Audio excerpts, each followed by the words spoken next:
De alguna manera la discusión es ver si fomentando aún más la competencia puede haber margen para bajar un poco el precio de los combustibles. Un consenso en este país que ANCAP tiene el monopolio de los combustibles. Más del 50% del precio de las naftas son impuestos. Entonces, ¿qué va a pasar con esa recaudación impositiva que empiece a verse afectada cuando baje el volumen de venta de naftas? ¿Va a pasar a la tarifa eléctrica? Porque de alguna manera el gobierno no puede dejar de recaudar, no es fácil dejar de recaudar. Y si hubiera, el problema se va a generar, como muchos dicen, si efectivamente hay ese explotable, ¿cómo va a manejar el Estado y el gobierno esa situación?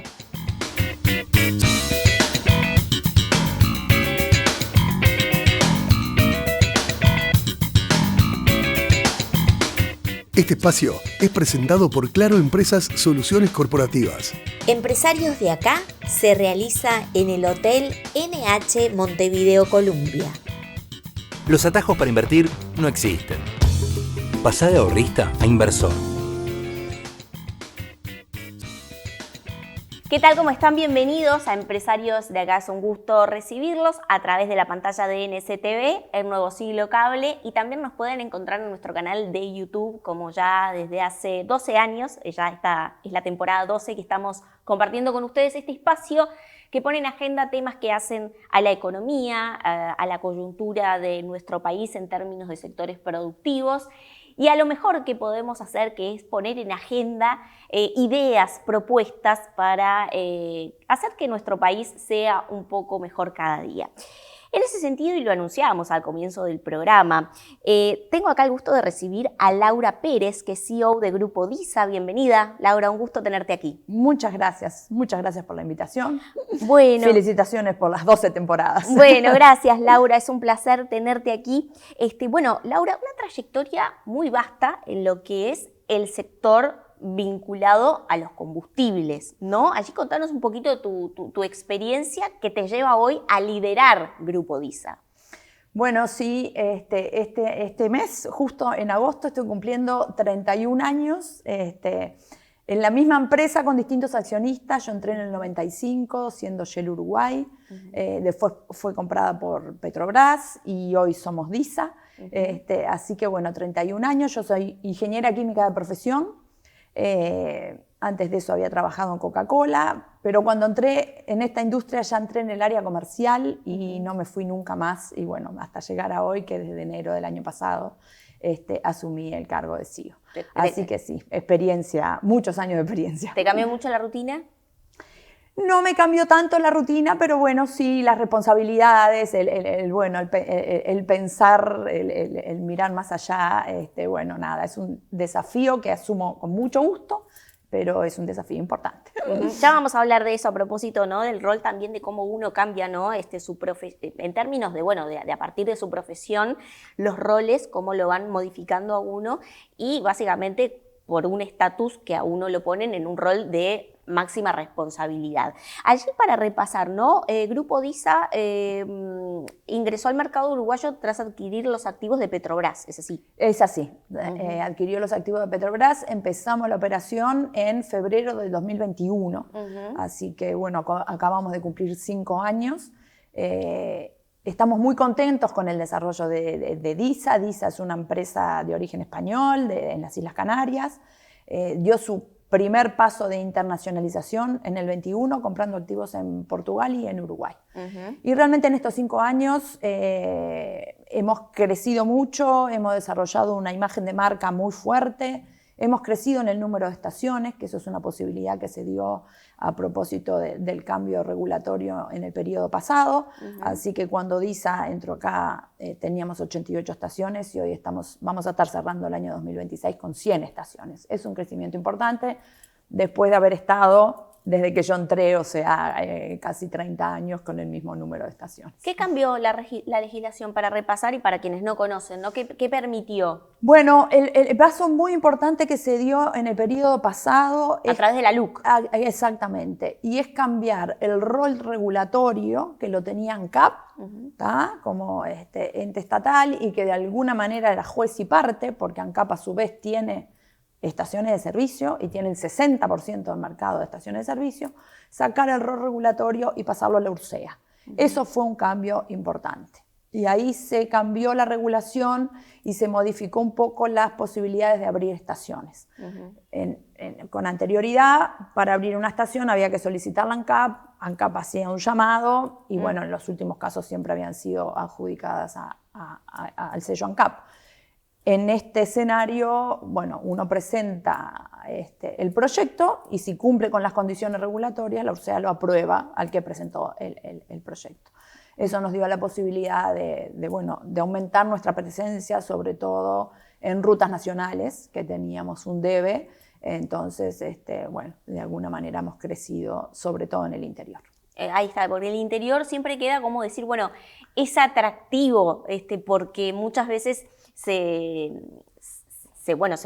comenta, bueno, y en realidad es a nivel regulatorio que ANCAP así lo dispone, ¿no? De la obligatoriedad de tener cierta cantidad de estaciones de servicios distribuidas en el interior, que muchas veces se dice o se habla por lo bajo de decir, bueno, si así no fuera quizás no habría tantas estaciones, pero es interesante explorar ese mercado, digamos, porque es muy importante lo que tú nos puedas comentar, ¿no? Porque ante esa visión, ¿no? Decir, bueno, ANCAP, por definición regulatoria, tiene la obligación de tener estaciones de servicio.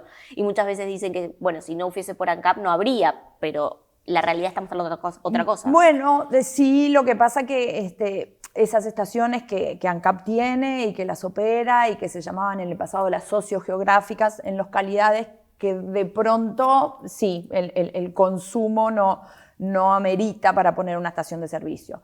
Pero sí hay locaciones importantes donde hay mercado, donde el mercado ha estado creciendo, obviamente todo el movimiento forestal de este país, el movimiento agrícola, ha estado en permanente crecimiento. Entonces, todo lo que es el tránsito por las rutas nacionales ha crecido sustancialmente y bueno, salir de un periodo donde uno tenía el mismo número de estaciones, con una red que quizás pensada hace 100 años, tenía muchas estaciones en el interior de las ciudades, donde no puede llegar el transporte de carga. Lo importante es, bueno, poder salir a las rutas y estar accesible para donde está el consumo de combustible. ¿Hay posibilidad de seguir creciendo o está más o menos ya la red, digamos, completa?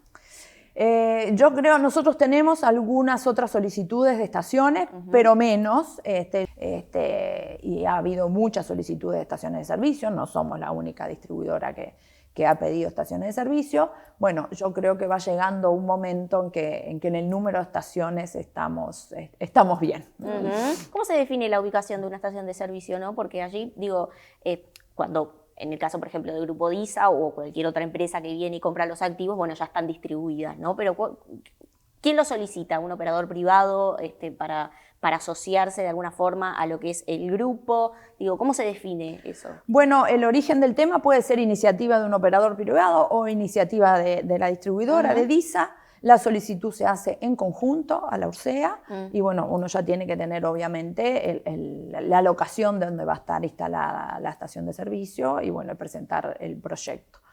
Puede ser el origen, puede ser cualquiera de las dos partes. Qué interesante. Bueno, tú sabes que, bueno, en realidad sí lo sabes, con mucha expertise, que en Uruguay hay un mercado muy particular en lo que hace al mercado de combustibles, ¿no? Tenemos un único refinador y un marco regulatorio bastante fuerte, ¿no? Bastante fuerte. Un componente bastante intenso en ese sentido. ¿Qué momento atraviesa el sector? Bueno, a ver, atraviesa un momento de un punto de inflexión, yo diría, porque así como te digo que venimos de un periodo en donde se dieron cosas buenas de cambio del rol regulador y se permitieron abrir mayores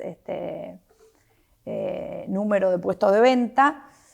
Bueno, también es cierto que la regulación estuvo discutida, la regulación que se hizo posteriormente en la URSEA en el periodo pasado, y entonces ahora está de nuevo en discusión armar una nueva regulación en función de la que ya existe, bueno, mejorarla. Eso es un pedido que hizo específicamente el Ministerio de Industria.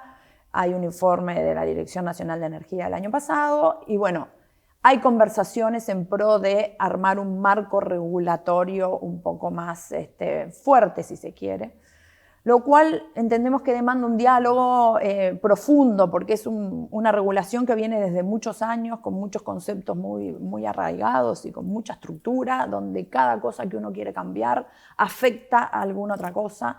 Entonces, de alguna manera, esa discusión está hoy arriba de la mesa y es una discusión importante. Y el otro tema que está en todos lados es obviamente la movilidad eléctrica y cómo eso afecta al negocio de estaciones de servicio. Entonces, estamos en un punto de bisagra, por llamarlo de alguna manera. Ya vamos a hacer zoom en lo que hace a movilidad eléctrica, pero te pido hacer doble clic en esto que tú me planteas, ¿no? De la posibilidad de hacer modificaciones en lo que es la regulación actual. ¿Tú entiendes que es para mejoría? ¿Cuáles son los puntos allí álgidos que están discutiendo? Los puntos que se están discutiendo, porque como tú bien decís, el rol monopólico de ANCAP como suministrador de combustibles es ese y ya se laudó en el periodo pasado. Pero bueno, hay siempre de alguna manera un concepto de fomentar un poco más la competencia. A ver, el mercado de distribución de combustibles es un mercado que actúa en competencia. Somos DISA, Action y Duxa, y como te mencioné, Duxa con las estaciones ANCAP tiene 60% de mercado, lo cual es un regulador de por sí de la actividad. De alguna manera la discusión es ver si fomentando aún más la competencia puede haber margen para bajar un poco el precio de los combustibles. No es un tema sencillo, cada eslabón de por sí no puede decir que es el responsable de los costos altos de los combustibles. Los costos de los combustibles, y ahí yo creo que hay que separar en nafta y en gasoil. Hoy uno mira con mercados internacionales y la nafta está cara, la nafta es un 50% más cara que los promedios, que el promedio internacional, pero también hay que tener en cuenta que en la nafta hay un 50%, prácticamente un 50% del valor que son impuestos. Entonces, contra eso es difícil, habría que hacer un cambio. La nafta tiene IMESI, tiene impuesto al CO2, a las emisiones, entonces eso la hace cara. En el gasoil hoy, yo diría que en términos internacionales el valor no está superior a los términos internacionales. A principios de este año, después de la guerra de Irán, incluso estuvimos hasta más baratos que los países de frontera, con lo cual había algún riesgo de que vinieran a cargar acá. Entonces, el gasoil, que de alguna manera que afecta más a las actividades productivas, de alguna manera no hay tanto desfasaje con los precios internacionales. En el caso del gasoil, lo que tiene es sí que hay un precio o un porcentaje del precio que se destina al subsidio del transporte metropolitano. También por eso, menos importante es el impacto de los impuestos en el gasoil que en las naftas, pero de todos modos es importante. Entonces, hay desde los costos de producción en ANCAP, que ANCAP es una empresa que además sabemos que tiene sus actividades problemáticas, hasta los costos de importación, la distribución. Cada parte podría aportar un granito de arena, pero no hay ninguna que sea, esto es, excepto los impuestos que son estructurales y entonces no es fácil de modificar. Allí entiendes que estaría el mayor espacio para bajar el precio al consumidor a partir de los impuestos. Pero no es un tema fácil bajar impuestos, sin duda que no. ¿Esto está en la agenda de esta que tú me mencionabas a partir de lo que están dialogando? Porque entiendo que están dialogando las empresas con el Ministerio de Industria por este tema. Bueno, está planteado el punto, pero no es un tema que competa a las empresas, a las distribuidoras de combustible, porque es un tema obviamente que corresponde al Estado. Es decir, bueno, están en conversaciones en este momento, a partir de la convocatoria del Ministerio de Industria, para adaptar la regulación. De alguna forma también, ¿desde qué punto de vista se le daría un mayor, digamos, porcentaje de participación o de cuota de mercado o de competencia a lo que son las distribuidoras? ¿Cómo podría ser o cómo lo imaginan? Hoy no está planteado, es un tema que obviamente está conversado, porque un mercado donde hay un 60% de un jugador que es estatal, es un mercado que de alguna manera le produce alguna asimetría, pero tampoco está planteado que baje su participación de mercado la petrolera estatal. ¿Cambió demasiado desde el punto de vista de competitividad para el sector de las distribuidoras lo que hace a la reforma que se aplicó a partir de la LUC? Bueno, más allá de, nos comentabas, por ejemplo, en el rubro de las estaciones, sí, ¿no? Pero hay otros puntos allí que mejoraron o que dijeron, bueno, esto nos permite quizás competir en mejores condiciones. No, bueno, yo creo que el punto primordial, que como ya te dije, fue que el rol regulador lo tenga URSEA y no ANCAP, y la posibilidad de abrir un poco la cantidad de estaciones y aumentar la cantidad de estaciones. Y eso sin duda aumenta la competitividad, porque de alguna manera entran en un mercado en donde pasamos de 480 estaciones a 520 estaciones, eso aumenta la competitividad. Yo creo que por ahí fueron los puntos primordiales. Es cierto que siempre se habla de los costos de la distribución. Hoy por hoy el costo de las distribuidoras es un 2% del valor de las naftas, o sea, no es significativo el ahorro que se pueda conseguir solo ahí. Capaz que hay un poco ANCAP, un poco... Pero bueno, siempre está la discusión de que hay optimizaciones para hacer. La competencia siempre optimiza, pero también es cierto que hay condiciones de contorno que no hacen que esto sea un mercado libre, porque un único suministrador, únicos productos, precios fijados, la competencia de ANCAP. Entonces, todas esas son condiciones que de por sí rigidizan un poco la libre competencia que pueda haber. ¿Desmonopolizar a CAP está en la agenda de quienes plantean soluciones? No, bueno, yo creo que no, yo creo que esto fue laudado en el periodo pasado. Inicialmente el gobierno tenía esa idea con la LUC y después lo sacó de agenda. Yo creo que hay un consenso en este país que ANCAP tiene el monopolio de los combustibles. La nueva metodología para fijar los precios de los combustibles ¿aportó mayor previsibilidad a lo que es el sector? En realidad, sí y no. Hay una metodología, está escrita, uno tiene sobre la última parte del mes, la segunda quincena del mes, cuál debería ser el comportamiento de acuerdo a los precios internacionales. También es cierto que termina habiendo un factor político o un factor económico, si querés, en las decisiones del gobierno. Y como lo han dicho, por ejemplo, este año después de la guerra de Irán, efectivamente no trasladaron a precio todo lo que indicaba los factores internacionales. Entonces, siempre hay una componente final política que para bien o para mal influye. Pero sobre todo lo que en este mundo nos está dando poca previsibilidad son las guerras de Ucrania y las guerras de Irán. Entonces, cuando suceden esos factores externos que son shock tan grandes, podemos internamente tener nuestra fórmula, pero el shock es tan grande que implica apartarse de la fórmula y ver qué se puede hacer. Laura, ¿nos podés contar cómo es el proceso liso y llanamente, por ejemplo, de cómo un distribuidor, en este caso privado, se hace del combustible y después, comienza la operativa, ¿no? de su actividad propia? Sí. Sí, las distribuidoras de combustible retiramos el combustible con destino a las estaciones de servicio. directamente de refinería, acá en Montevideo en La Tablada. Eventualmente retiramos de Paysandú, de la planta de Paysandú, algo de Juan Lacase. Bueno, ahora ANCAP está viendo de conectar sus plantas del interior. Pero bueno, de donde diga ANCAP, nosotros retiramos el combustible y lo llevamos con transportistas contratados por nosotros a las estaciones de servicio.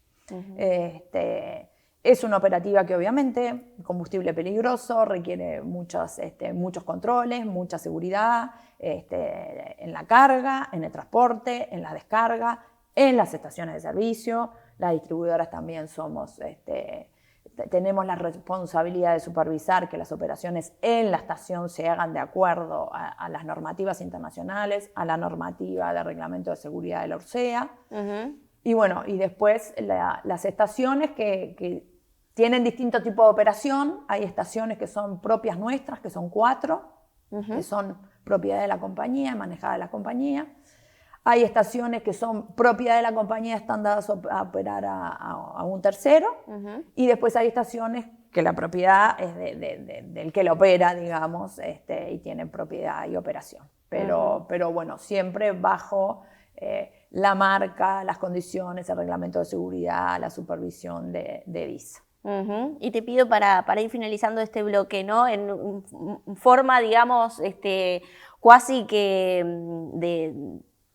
de profesora, ¿no? Del 100% del precio de los combustibles en porcentajes de impuestos, distribución y, por ejemplo, ganancia para las estaciones de servicio, ¿allí cómo está compuesto?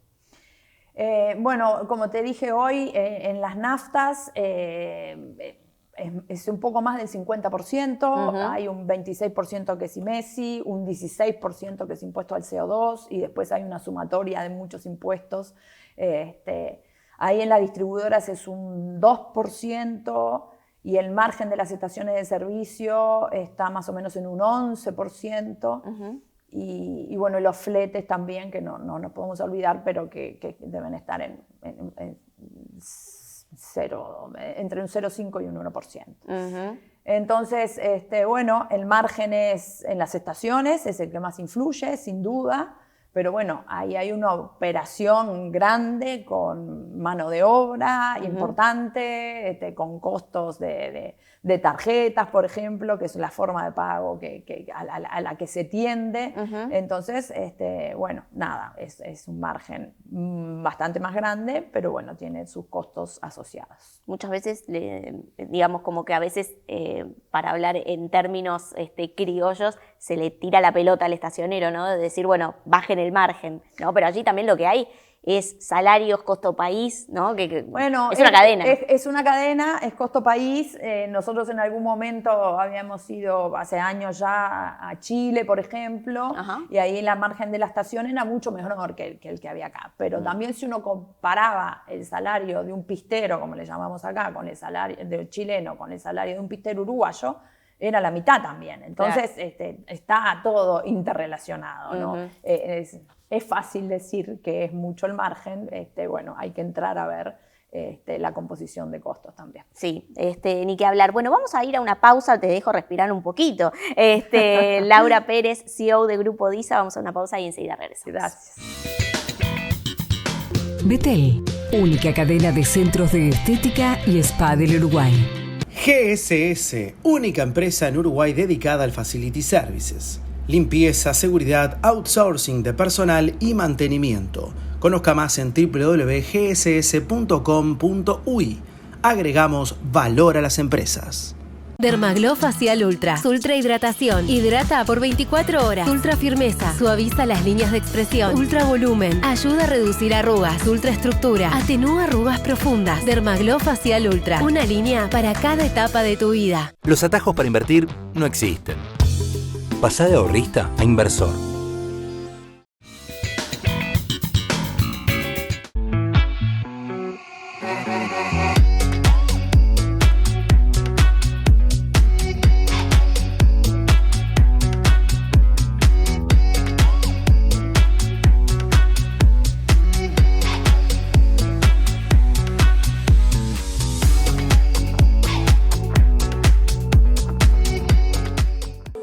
últimas 4 obras de gran porte que eligieron Sistemas Patagonia para equipar sus unidades. Icon 26, ubicado en Pocitos.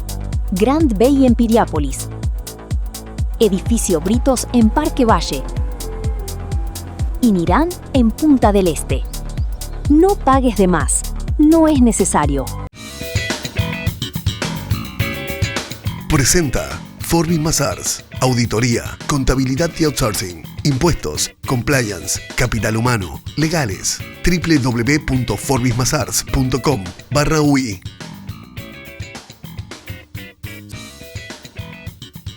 Muchas gracias, Tatiana, es un placer estar junto a vos y los televidentes nuevamente. Hoy estaremos conversando sobre la viabilidad de avanzar en la reducción de la jornada laboral sin un lineamiento oficial de parte del Poder Ejecutivo.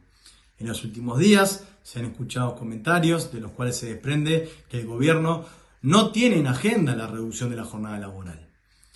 Es verdad, por ejemplo, que de las pautas salariales establecidas por el Ministerio de Trabajo y Seguridad Social en el marco de la 11ª ronda de negociación de los consejos de salarios por allá por julio 2025, ya sea de las pautas salariales como de las iniciativas no salariales, no figuraba la reducción de la jornada laboral a texto expreso. Sin embargo, de las propias bases programáticas del Frente Amplio para el periodo de gobierno 2025 a 2030, sí figura expresamente la reducción de la jornada de trabajo a 40 horas semanales sin pérdida salarial. Por otra parte, el reciente acuerdo alcanzado por el Zunca en el sector de la construcción, que el propio ministro de Trabajo catalogó de ribetes históricos, logra la reducción gradual de la jornada de trabajo hasta llegar en 2030 a las 40 horas semanales sin pérdida salarial. Asimismo, se ha escuchado a diferentes actores y autoridades del gobierno y del Ministerio de Trabajo referirse a la temática de la reducción de la jornada laboral. Indudablemente, el acuerdo alcanzado por el Zunca abre la puerta a que el tema quede instalado seguramente en varias mesas de negociación en la próxima ronda salarial. Ahora bien, a nuestro juicio, la discusión sobre la reducción de la jornada laboral no puede analizarse en forma aislada. Productividad, competitividad, organización del trabajo, incorporación de tecnología, calidad del empleo y sustentabilidad de las organizaciones son variables que necesariamente deben estar sobre la mesa a la hora de discutir esta temática. Cada sector tiene sus propias particularidades y no necesariamente una misma solución resulta aplicable a todas las actividades. Por tanto, parecería difícil pensar en una ley general sobre esta temática, sino más bien analizar el asunto a través de los distintos grupos de actividad en materia de la negociación tripartita, sobre todo poniendo sobre la mesa las particularidades de cada sector, así como también las posibilidades para determinar si realmente es viable o no, dependiendo del sector, la aplicación de una reducción de la jornada laboral.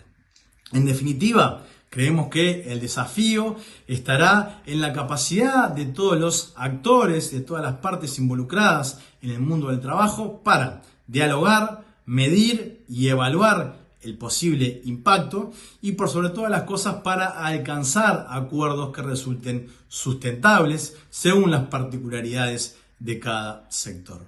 Muchas gracias y nos encontramos el mes que viene con otras novedades de interés. Segundo bloque de empresarios, de acá estamos en diálogo con Laura Pérez, que es CEO de Grupo DISA. La voy a llevar a reaccionar a un clip y ya venimos. Presenta Cisnet. Somos parte de tu equipo de trabajo. Usted le cierra si la refinería es la única que abastece en Uruguay, si no, no le cierra el negocio. Bueno, ves que ahora nosotros nos vamos con esto de que estamos viendo que los vehículos eléctricos van a reducir la demanda de gasolina. Yo le digo que nosotros somos una empresa industrial y de energía. Si nosotros dejamos de abastecer el mercado nacional, nosotros tenemos que seguir con exportación a la región, porque el valor que agregan a la industrialización del crudo agrega un valor al país en cuanto a desarrollo, a mano de obra, a contratación de ingeniería, desarrollo tecnológico, innovación, que lo perdería el país. ¿Qué es dejar de abastecer al país? O sea, ¿no se va a consumir combustible? Claro, imaginemos que se pueda llevar todo el parque automotor general, en algún momento se llega a llevar todo eléctrico. O gran parte, por lo menos. O gran parte. Entonces, ahí se nos empieza a desbalancear la refinería. Esto que yo te digo, de un barril de petróleo no se saca solo gasolina o se saca solo gasoil. Claro. Se saca una porción que un poco la refinería lo puede manejar, pero tiene un límite. Después hay combustible que tiene que colocar en algún lado. Exacto. Entonces, ¿tiene la fecha que eso ocurriría en Uruguay? Y de acuerdo a las proyecciones, con la regulación actual de IMES y con esta nueva anunciada para el año 2027, estaríamos viendo un pico de consumo ahora 2027, 28, 29. O sea que máximo en el 29 ANCAP empieza a sobrar nafta. Exacto. Por los autos eléctricos. Exacto.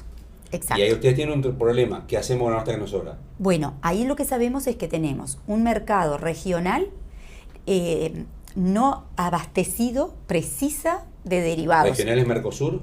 ¿O sí, es más que Mercosur? No, estamos hablando Brasil, lo digo por la cercanía. Brasil, Argentina, Paraguay. Brasil, Argentina, Paraguay, sí.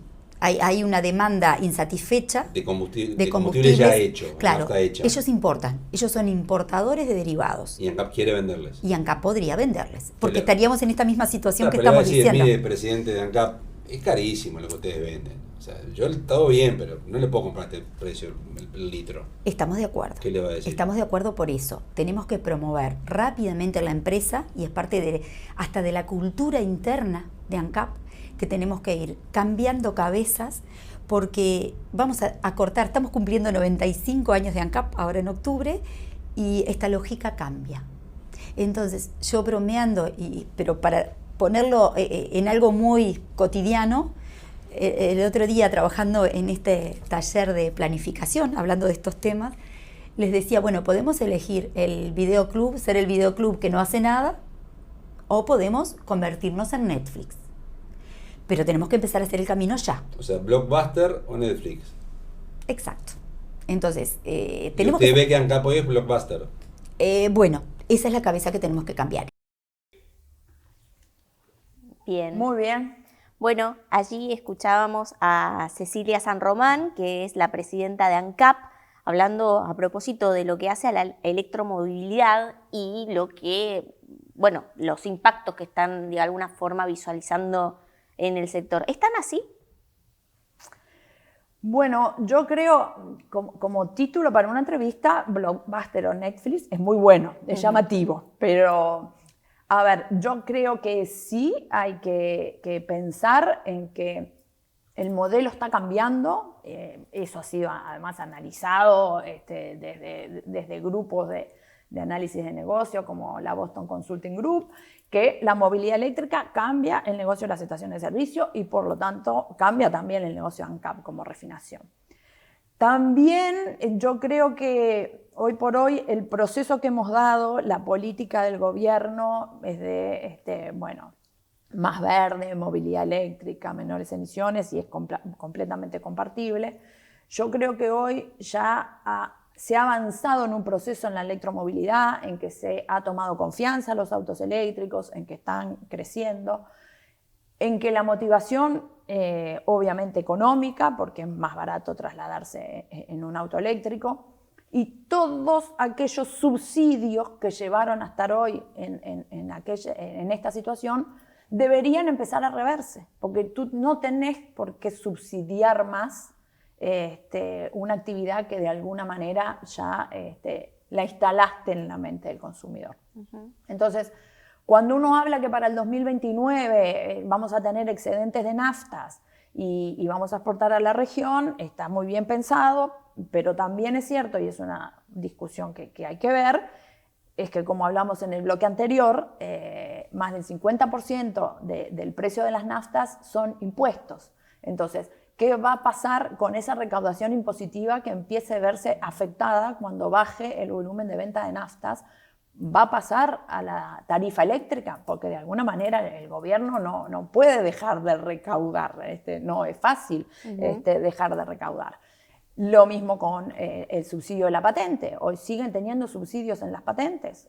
Circulan igual que los autos a combustión. Entonces, de alguna manera lo que hay que empezar a conversar es en ese escenario extremo de todo eléctrico, bueno, ¿qué pasa ahí con la recaudación impositiva? Que va a tener que cambiar, inevitablemente va a tener que cambiar. Hay un primer paso que se aplica ahora a fin de año, es el IMESI a la importación, pero después hay mucho más camino por recorrer. Faltan las patentes, ¿no? Que es un poco ridículo, porque yo digo, ¿vuelan los autos eléctricos? No. No, desgastan la ruta igual que los de combustión. Y pesan más. Y pesan más. Entonces, es una discusión que hay que dar. Estamos en un escenario todo eléctrico, pero bueno, y hay que administrar la transición también, porque nadie quiere ser blockbuster, obviamente, todo el mundo es consciente de que eso es una tendencia, y el negocio se tiene que transformar atrás de eso.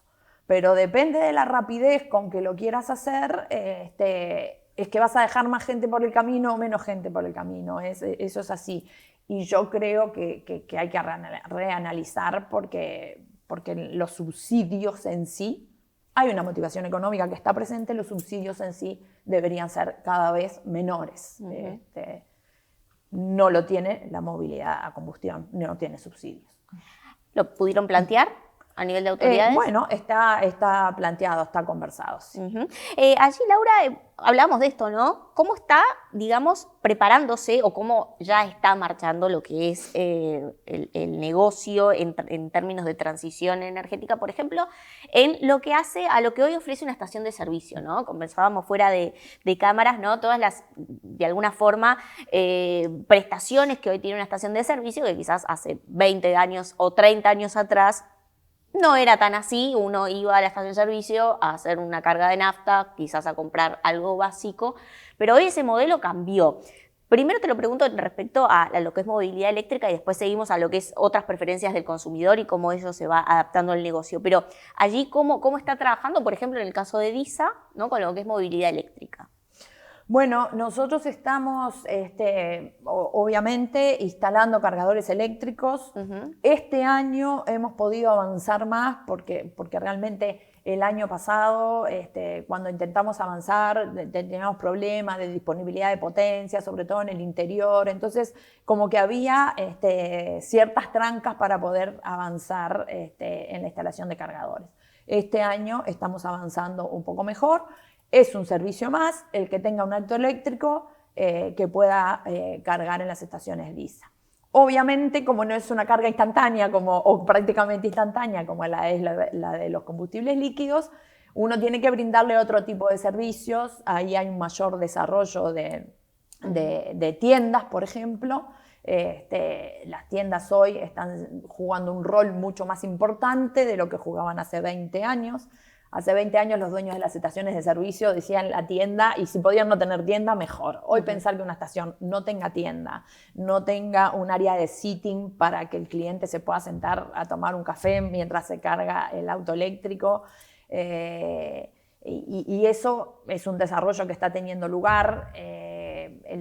La parte de food service dentro de las tiendas está teniendo un desarrollo muy importante. Es cada vez más grande la participación de food service en lo que es la facturación de la tienda, y eso te hace lugar para comer o espacios de cowork, que la gente se pueda sentar a trabajar.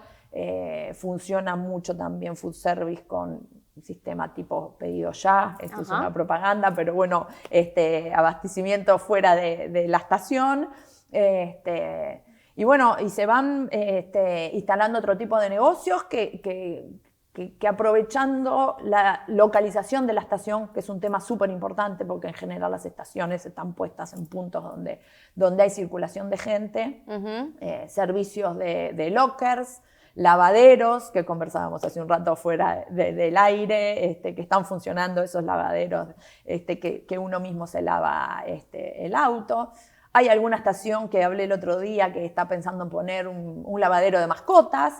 Entonces, de alguna manera se está desarrollando otros negocios que se puedan dar a la persona, tenga auto eléctrico o de combustión o o que pase caminando. Hoy te diría que, por ejemplo, en estaciones de Positos, el 50% de la gente que entra a la tienda entra caminando, no vino a cargar combustible. Entonces, bueno, eso es un poco el cambio de esquema en el que hay que ir avanzando. Qué interesante, ¿no?, hacer foco en esto, porque muchas veces cuando nos preguntamos, en definitiva, ¿por qué cargamos siempre en la misma estación o elegimos esta y no otra que tenemos quizás a 5 cuadras de distancia?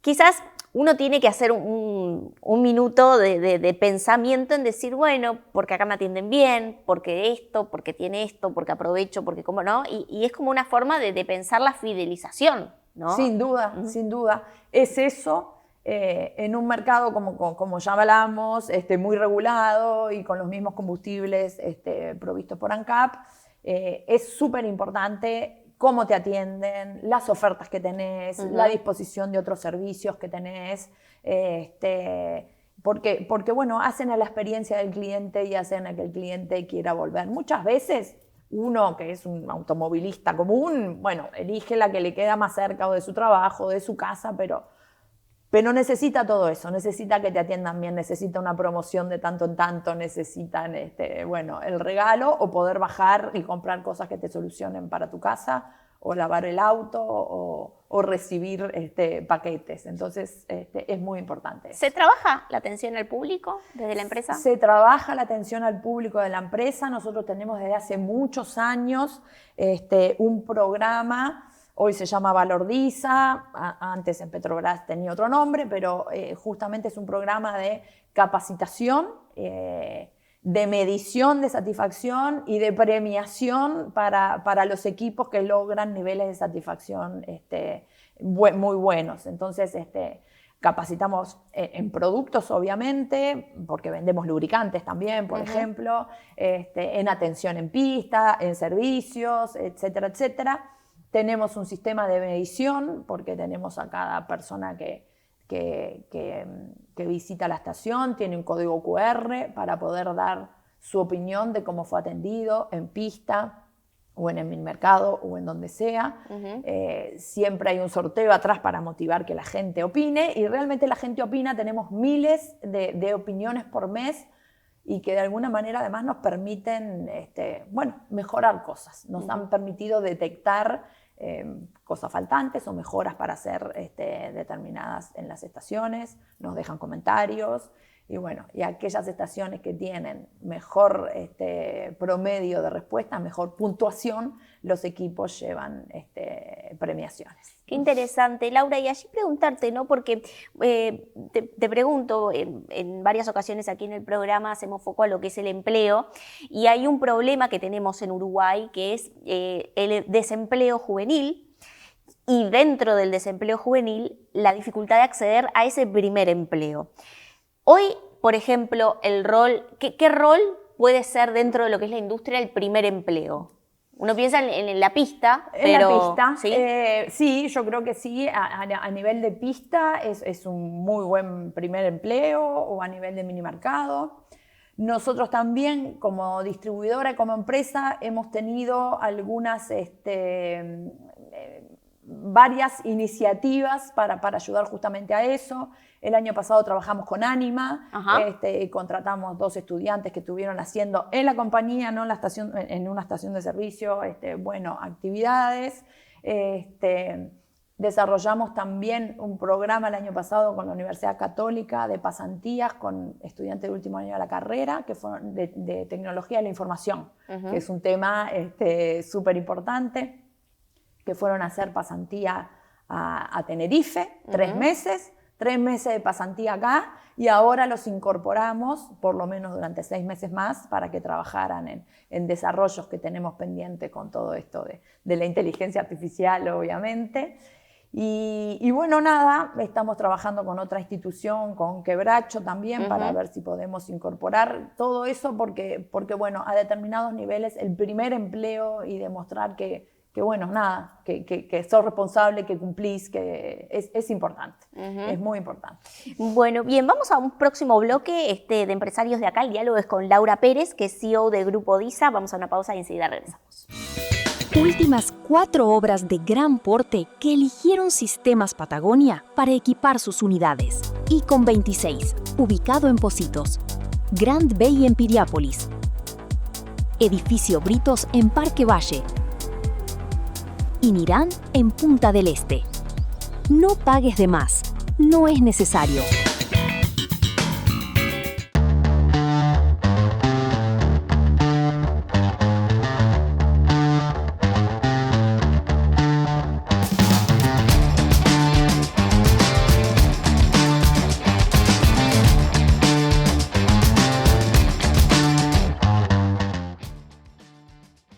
Te presentamos nuestros proyectos Lagón Tres Cruces y Lagón Polié. Lagón Tres Cruces se encuentra a pasos del shopping y de 18 de julio. Lagón Polié es un edificio en construcción. Aprovecha las ventajas de la venta en pozo. Por cualquier consulta, no dude en contactarnos. Carle Andrioli, Contadores Públicos. Firma miembro independiente de Geneva Group International. Servicios de asesoramiento contable, tributario, auditoría y consultoría. Más de 30 años de experiencia en due diligence, proyectos de inversión, creación y evaluación de empresas, entre otros. Todos los servicios son certificados bajo normas técnicas. Contáctenos en www.carle-andrioli.com.uy. Carle y Andrioli, presentes en Empresarios de Acá. Tercer bloque de Empresarios de Acá. Estamos en diálogo con Laura Pérez, que es CEO de Grupo DISA. Y ya para arrancar este tercer bloque también te llevo a reaccionar un clip. Vamos a verlo.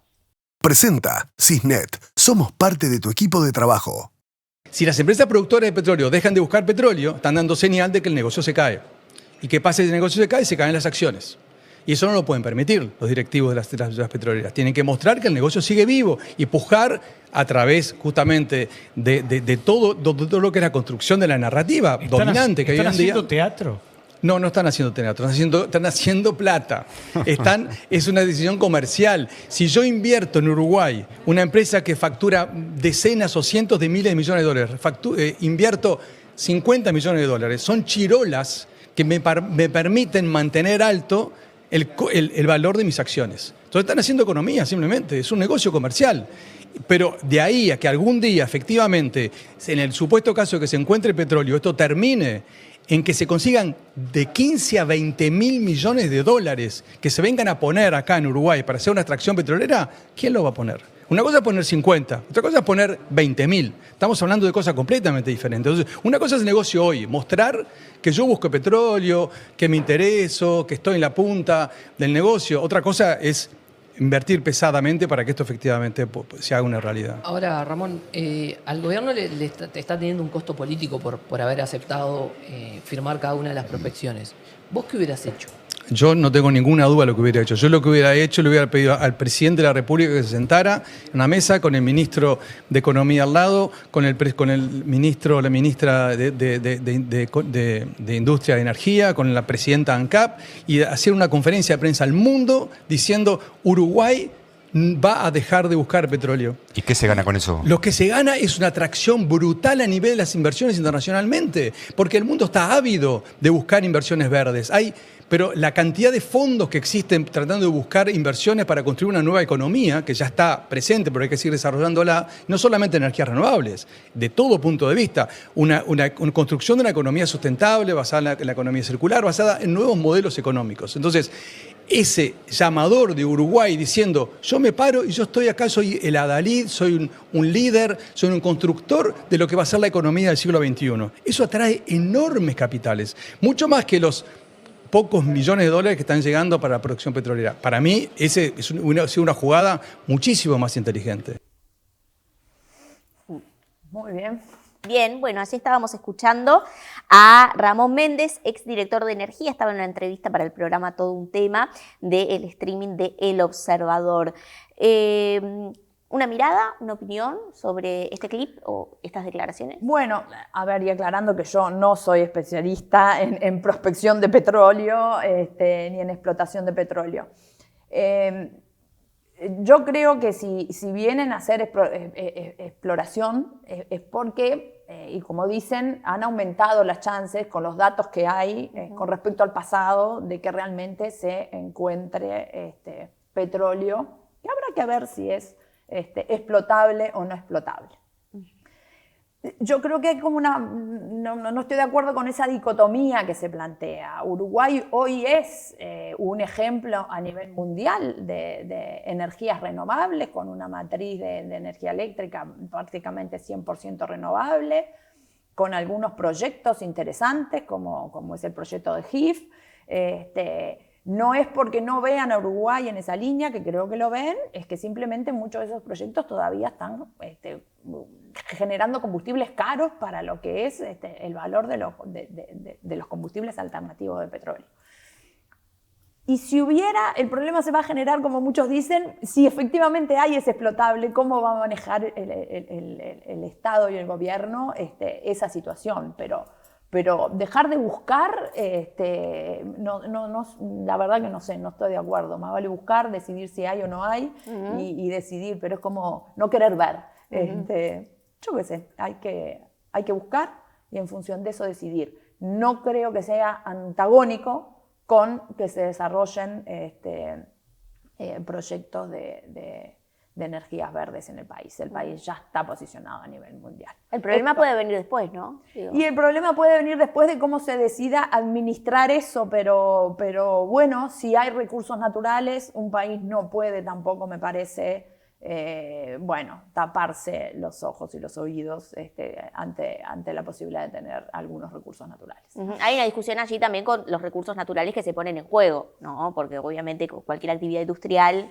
Bueno, y si cualquier actividad industrial, vos misma lo decís, cualquiera, pero cualquier actividad industrial debe tener las acciones de mitigación para no afectar el medio ambiente. Eso existe, debe ser muy controlado, obviamente, y se debe ser muy respetuoso con el medio ambiente, pero esas tecnologías existen.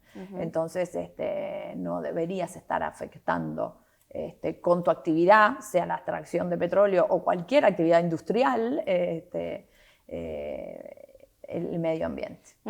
Allí, Laura, bueno, estamos en un contexto en donde hay incertidumbre, ¿no? Empresarial, más allá de la incertidumbre a nivel internacional, que tú bien hacías referencia, por ejemplo, para el negocio que compete la compañía que tú diriges, también incertidumbre a nivel local, ¿no? Con un clima quizás político que obviamente que influye en lo que es el clima de inversiones, la economía, porque de hecho por algo se llama política económica, ¿no? Claro. Influida por las decisiones las decisiones económicas son influidas por la política, por supuesto, y allí está Uruguay, ¿no? Necesitando atraer más inversión, ¿no? Con el desafío desde hace algunos años de crecer más a partir de la inversión privada.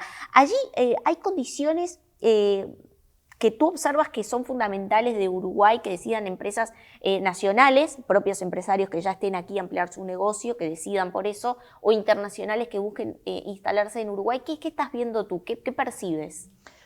Bueno, yo creo que, es un concepto que obviamente que no es nuevo, que Uruguay da un montón de certezas, de seguridad jurídica, que eso lo hemos hablado siempre, y que es lo que hace de alguna manera que las empresas de afuera quieran venir a invertir. Es lo que vio DISA en su momento cuando decidió la compra acá. Eso sin ningún lugar a dudas es una cosa a favor. Yo creo que hoy por hoy hay algunos temas que tampoco son nuevos, no te voy a decir nada novedosísimo, que tienen que ver con el costo país, que tienen que ver con el costo. Bueno, no en vano las grandes inversiones necesitan exoneraciones impositivas. De hecho, tú mencionaste GIF y está en duda.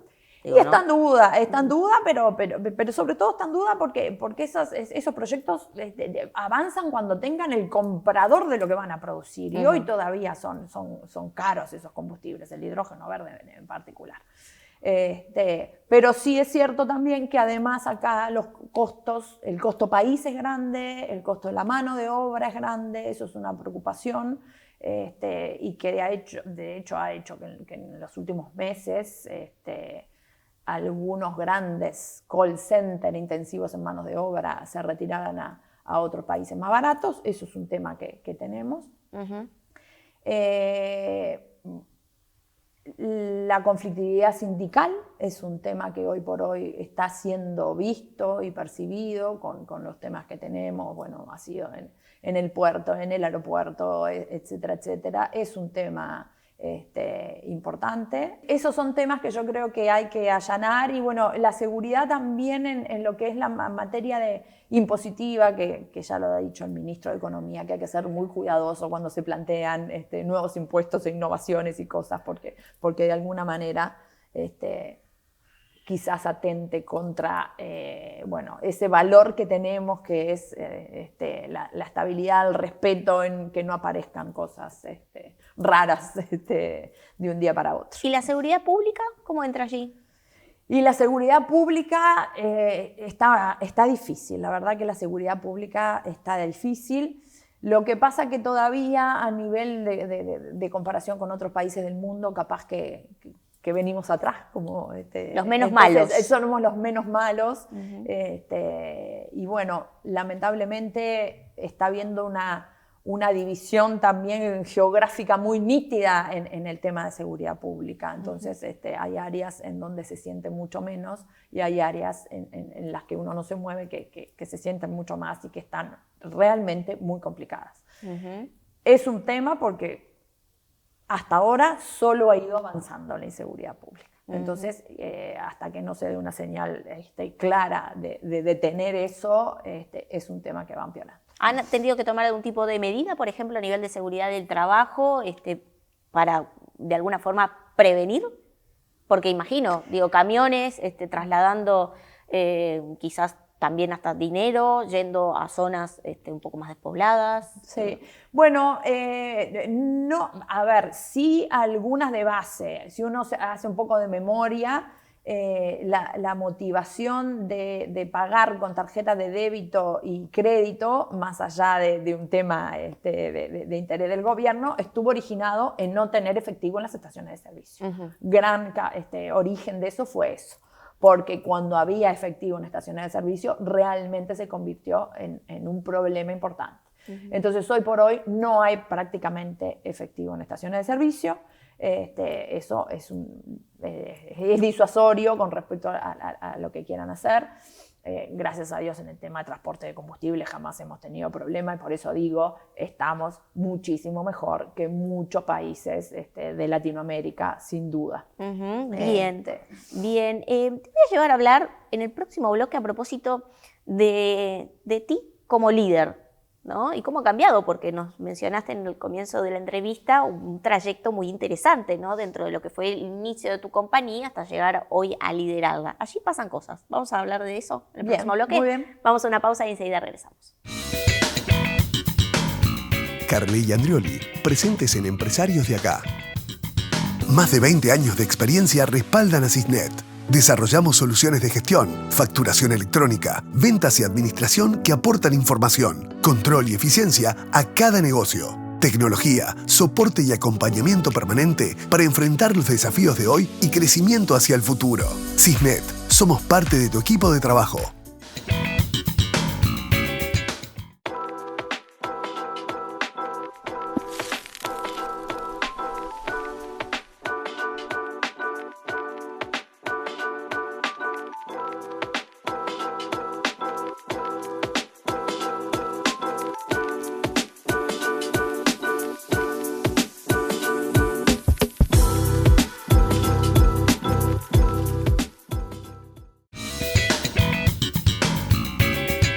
Continuamos en Empresarios de Acá, el diálogo es con Laura Pérez, que es CEO de Grupo DISA, y venimos hablando a propósito de lo que hace, bueno, no solo al sector de combustibles, que es al cual tú tienes expertise, al sector, digamos, que hace a todo lo que engloba, ¿no? En cuanto a regulaciones, decisiones políticas, económicas, decisiones de inversión, también allí, tendencias, y dentro de todo esto que estoy englobando y que estoy mencionando, tú estás allí hoy liderando una compañía de la cual ingresaste con otro puesto, quizás más vinculado a lo que es tu rol de ingeniera química. ¿Hoy sigue la ingeniera química presente en la actividad diaria o no tanto? No específicamente la formación de ingeniería química, pero bueno, yo creo que bueno, una carrera y un título te preparan para muchas cosas, después te vas alejando de tu área específica, pero la formación está ahí. ¿Te gusta más ahora este rol? A mí me encanta. ¿Sí? Me encanta. ¿Y allí qué tuviste que aprender o refrescar quizás, porque ya capaz que lo tenías incorporado, dentro de lo que es el rol que tú hoy ejerces, ¿no? Venir de otros puestos, otras posiciones, a una responsabilidad máxima dentro de la compañía, ¿no? Imagino que hay cosas allí que quizás tuviste que pulir o a readaptar para ti misma y para la mirada de los otros también, ¿no? Sin duda. Por suerte, es como te dije, fue un proceso de 30 años, entonces vas cambiando permanentemente y no es que cambié en este último cambio, sino que de alguna manera te vas adaptando. Yo cuando entré directamente en el área comercial.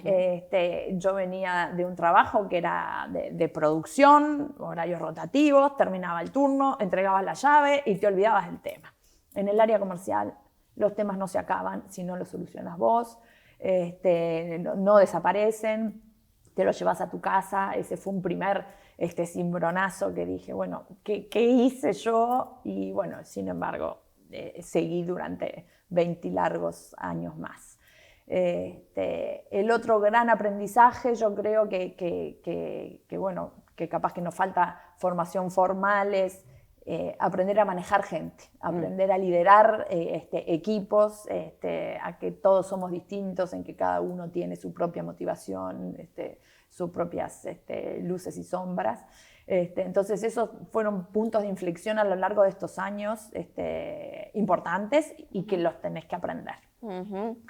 Y bueno, nada, y yo creo que es sobre todo algunas actitudes básicas. Hay un libro que en su momento, hace muchos años que salió, de Baliño, El no más pálida, que a mí me impactó mucho porque además me sentí muy reconocida en algunas cosas, me identificaba porque bueno, en una actitud positiva, en las malas, y porque hubo momentos de todo, ¿no? No todo fue una historia divina, pero siempre podés sacar algo positivo. Y cuando todo anda bien, siempre podés sacar cosas que tenés que hacer mejor. Entonces esa permanencia de mejora continua, de buscar lo que podés mejorar, lo que está en tus manos, y no en el afuera, quejarte del afuera, creo que son actitudes súper importantes que uno tiene que desarrollar. Y por supuesto lograr los resultados a través de la gente, ¿no? Porque uno solo no hace nada. Entonces es muy importante saber trabajar con la gente, tener el equipo alineado, que todos estén comprometidos. Eso es un cambio fundamental. ¿Cuesta soltar la actividad cuando Laura llega a su casa? No, hoy no cuesta tanto. En alguna época capaz que costó más, hoy no cuesta tanto. No, la verdad que no, y es parte importante, ¿no? Porque uno no puede seguir enganchado todo el día, y necesita tener los momentos de relax. Qué bueno. Bueno, Laura, ha sido un gusto tenerte aquí, la charla súper amena, súper clarificadora de muchos temas. Laura Pérez, CEO de Grupo DISA. Bueno, te esperamos en otra oportunidad porque siempre estos temas están vigentes y además que siempre queda algo por recorrer y por conversar, así que me guardé un puchito para seguir hablando contigo. Gracias por venir. Bueno, muchas gracias a ti. Nos vemos. La contratapa de hoy es presentada por GSS Facility Services, soluciones de gestión en servicios complementarios para empresas.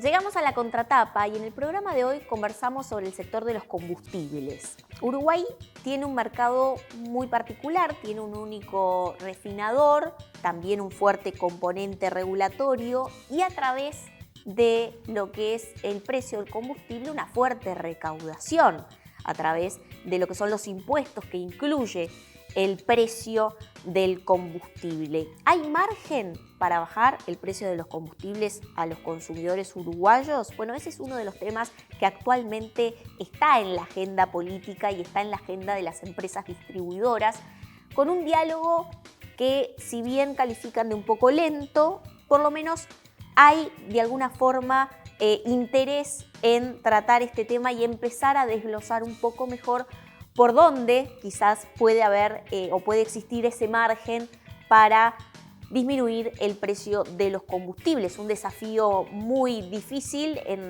a través de lo que es el mercado uruguayo y lo que propone, pero que quizás necesite mayor atención. También hablamos de cómo la electromovilidad está afectando o puede impactar aún más al sector del mercado de los combustibles. Allí las empresas de alguna forma se están reinventando, aunque ven un poco lejano esa casuística de que el mercado, en este caso el uruguayo, se transforme en un 100% eléctrico. De todos estos temas conversamos en el programa de hoy. Por supuesto los espero el próximo viernes, 21 horas, con los temas que importan en la voz de los empresarios.